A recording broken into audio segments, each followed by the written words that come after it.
Halo semuanya, sebelumnya aku mau informasi terlebih dahulu kalau video kali ini tuh berbeda dari video sebelum-sebelumnya ya. Nah, sebelum kita melanjutkan ke videonya, aku mau memperkenalkan diri dulu. Nama aku Michael Chandra, NIM aku 331800100. Aku mahasiswa dari Institut Bisnis dan Informatika UII.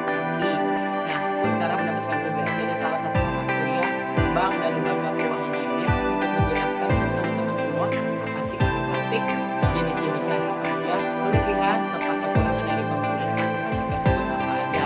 Nah, untuk teman-teman yang belum mengenal apa itu kartu plastik, boleh tonton video ini sampai habis ya. Jangan di skip videonya sekali. Oke? Oke, seperti yang tadi udah aku jelasin, aku bakal jelasin ke kalian kartu plastik itu apa aja. Pokoknya kalian semua jangan lupa like ya, sama tonton terus sampai penghabisannya. Nah, sekarang aku bakal jelasin 4 pokok dari kartu plastik. Yang pertama, aku bakal jelaskan ke kalian semua tentang pengertian dari kartu plastik. Yang kedua, aku bakal jelasin ke kalian sistem kerja dari kartu plastik itu kayak gimana sih. Dan yang ketiga, aku bakal jelasin ke kalian jenis-jenis dari kartu plastik itu ada apa aja.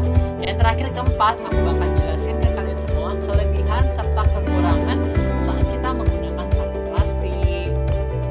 Oke, yang pertama aku bakalan kasih tahu kalian pengertian dari kartu plastik. Kartu plastik adalah instrumen pembayaran atas kartu yang diterbitkan oleh bank atau lembaga pembiayaan yang lain yang dapat digunakan untuk alat pembayaran atas transaksi barang atau jasa dan dapat digunakan untuk penarikan tunai. Sebagai alat pembayaran, kartu ini sangat fleksibel dan praktis.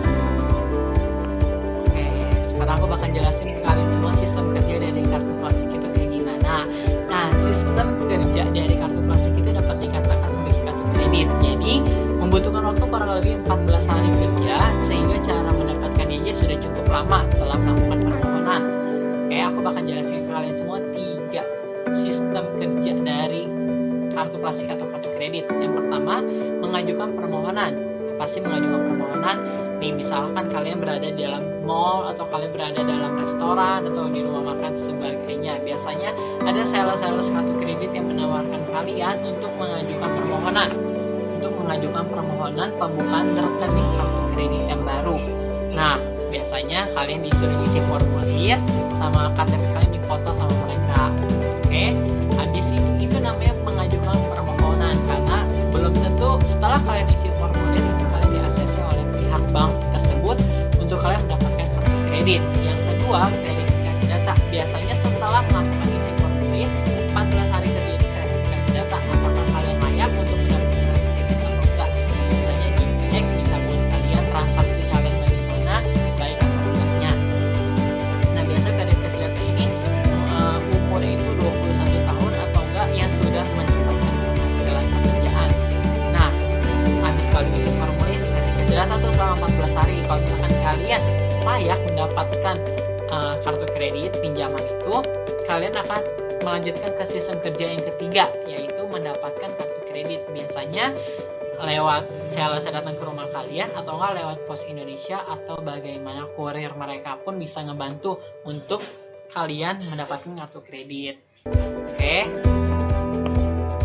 selanjutnya aku bakal jelasin ke kalian semua jenis-jenis kartu plastik. Itu ada 6, tapi beberapa bank itu tidak menggunakan ke-6-6-nya ini karena menurut mereka sebenarnya sama aja. Oke, yang pertama aku bakal jelasin ke kalian pengertian dari kartu ATM. ATM itu bisa panjangan dari automatic teller mesin. Yang secara umum automatic itu berbicara otomatis. Teller itu adalah petugas perbankan yang berada di lini depan melayani nasabah dalam urusan setor uang dan tabung dana. Sedangkan mesin adalah mesin. Jadi, secara garis besar dapat dikatakan ATM ini adalah sebuah mesin yang secara otomatis dapat bekerja menggantikan peran dari teller yang sering kita jumpai di bank. Jadi, kartu ATM ini itu adalah mesin ATM. Oke, biasanya pada awalnya mesin ATM ini itu hanya bisa digunakan untuk penarikan tunai. Tetapi dengan perkembangan zaman yang begitu cepat, yang baik, sehingga kartu ATM ini dapat kita gunakan saat pembayaran, transaksi barang atau jasa. Oke, yang kedua aku bakal jelasin tentang kartu cash. Kartu cash ini beda lagi dengan kartu ATM untuk menarik uang tunai di mesin-mesin ATM ya. Nah, kartu debit untuk berbelanja di toko-toko tertentu yang menerima transaksi kartu debit. Nah, maka kartu cash ini adalah kartu plastik yang bisa dipergunakan untuk menarik uang tunai atau kontan di tempat-tempat tertentu. Jadi nggak harus di mesin ATM ya. Bisa di depan teller bank, toko-toko yang ada, dan sebagainya. Apa sih kartu cash itu? Jadi kartu cash ini sebelum modus kejahatan terbangan sedemikian rapi, canggih, dan cerdik, jika kita memiliki kartu ATM, kita tidak bisa menggunakan kartu tersebut untuk mengambil uang tunai di depan kasir bank. Nah, kita wajib membawa buku tabungan, mengisi slip penarikan tunai, menunjukkan kartu identitas, menumbuhkan tanda tangan, dan sebagainya. Namun jika kita memiliki katakanlah kartu Tapres BCA, kita cukup menunjukkan kartu Tapres di loket kasir BCA. Nah, jadi sebenarnya kartu cash sama kartu ATM hanya berbeda. Kalau kartu ATM bisa kita ambil di mana-mana, kartu cash itu nggak bisa. Nah, terus cara pengambilan juga cukup repot. Oke, selain menerbitkan kartu ATM, bank juga menerbitkan kartu debit. Sebenarnya kartu debit adalah kartu ATM itu sendiri. Nah, berhubung perkembangan zaman, teknologi yang semakin maju, dan tuntutan hidup masyarakat semakin kompleks, otomatis kartu ATM bertambah fungsinya menjadi kartu debit. Boleh dibilang semua bank yang menerbitkan kartu ATM, maka kartu ATM tersebut juga berfungsi sebagai kartu debit. Makanya banyak orang yang nggak menggunakan kartu ATM atau kartu debit karena penggunaan itu sama. Nah, kartu debit itu bisa diperbelanjakan di setiap toko yang menerimanya, yang menyediakan mesin edisi. Oke, selanjutnya aku bakal jelasin yang keempat, kartu change. Kartu change itu kartu yang diterbitkan oleh bank untuk tujuan transaksi berbelanja. Pola penggunaannya sebenarnya sama persis kayak kartu debit atau kartu kredit. Kalau kartu debit secara otomatis memotong saldo tabungan. Tidak demikian dengan kartu change ini. Kartu change tidak memotong saldo tabungan, melainkan menggunakan uang bank terlebih dulu, persis seperti kartu kredit. Jadi boleh dibilang kita pakai sekarang dan bulan depan baru dibayar. Jadi sebenarnya kartu charge sama kredit itu sebenarnya sama. Nah, kartu plastik berikutnya itu adalah kartu kredit yang kelima ya berarti.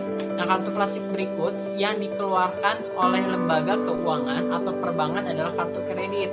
Nah, berhubung situs ini lebih fokus kepada produk kartu kredit, maka sebagian besar pembahasan kita akan berbicara tentang kartu kredit. Untuk pembahasan lebih detail seputar kartu kredit, karena kartu kredit ini memiliki keunikan yang berbagai macam. Karena kartu kredit itu mempunyai limit untuk saat kita menggunakannya. Misalkan satu kartu kredit limitnya 8 juta, jadi kita hanya boleh menggunakan sampai 8 juta. Beda sama kartu charge ya. Oke, selanjutnya kartu prabayar yang terakhir yang keenam. Ini sebenarnya bisa kita jumpai di mana-mana karena kartu plastik yang terakhir ini bisa disebut dengan kartu prabayar karena kartunya diterbitkan oleh bank kepada nasabahnya, di mana bisa dipergunakan untuk membayar atau bertransaksi di sejumlah merchant layaknya kartu kredit atau kartu debit. Sebenarnya kartu prabayar ini itu kartu flash kalau dalam bahasa BCA ya. Nah, kartu prabayar ini tidak bisa digunakan untuk penarikan tunai. Jadi kita hanya bisa menggunakan kartu flash ini untuk biasanya kita ke tol atau kita mau naik kereta, transportasi umum milik DKI, itu kita bisa menggunakan kartu prabayar ini. Jadi biasanya secara kurang lebih bank itu menggunakan kartu prabayar, kartu kredit, kartu debit, dan kartu ATM. Jadi hanya 4 biasanya. Oke. Nah, selanjutnya aku bakal jelasin kelebihan penggunaan kartu plastik. Itu yang pertama, nyaman dan tidak merepotkan. Yang kedua, membantu dan mengevaluasi pengeluaran. Yang ketiga, penggunaan darurat. Yang keempat, dapat